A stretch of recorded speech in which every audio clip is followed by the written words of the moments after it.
So this is going to be a little different of an opinion video because the channel that I'm going to be discussing today, broadly speaking, is done with the thing that got me into them in the first place. I'm going to be talking about insider food, specifically the people that do the food wars and food tours segments on that channel, which were the main thing responsible for the channel's success for the past several years once the pandemic started. Now, Insider Food, broadly speaking, their main thing about the channel was to investigate various businesses that dealt in the food industry, either because there was something a little bit more unique about them, or they were just going for promoting a certain business. But then, once COVID happened, for whatever reason, they decided to try this particular segment called Food Wars, where two people employed with the company, one in America and one in Britain, decided that they would go to various food establishments, order things that you could get there that were unique to the business, along with describing how a few of the general behaviors of the business were different in certain countries, and showcase all of that stuff. They eventually moved on to just doing various snack brands, soda brands, and in fact, it proved to be successful enough that they decided to branch out to various different countries such as India, Australia, Japan, and China, and have them all compare their stuff to the US version. Oh, Mexico. I forgot about them. That's just about everyone, although I might be missing one more there.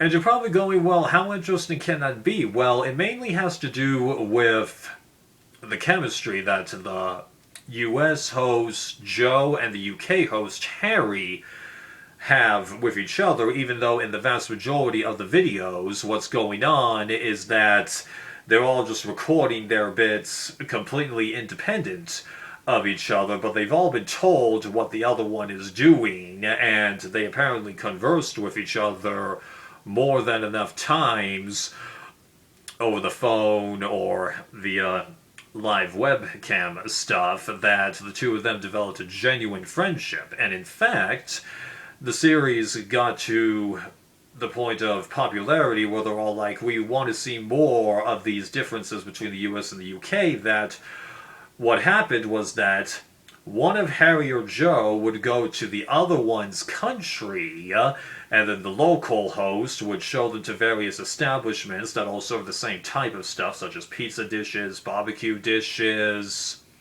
and see what they would make of that stuff.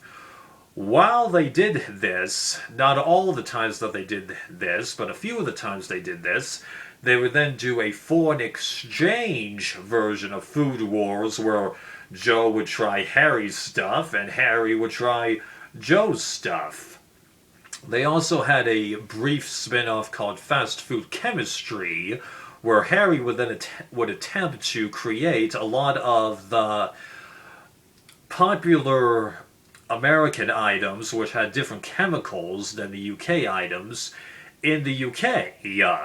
And most of them ended up being a little, not drawn out, but seemingly over-the-top science experiment to create something that you could otherwise do, but it did help to explain various differences between how the UK and US fast food models are completely different, because as I'm sure many of you know, the American fast food companies and junk food companies, we just love putting a whole bunch of chemicals into our stuff, such as corn syrup, or using types of oils that are not that healthy for you to produce an arguably better tasting product.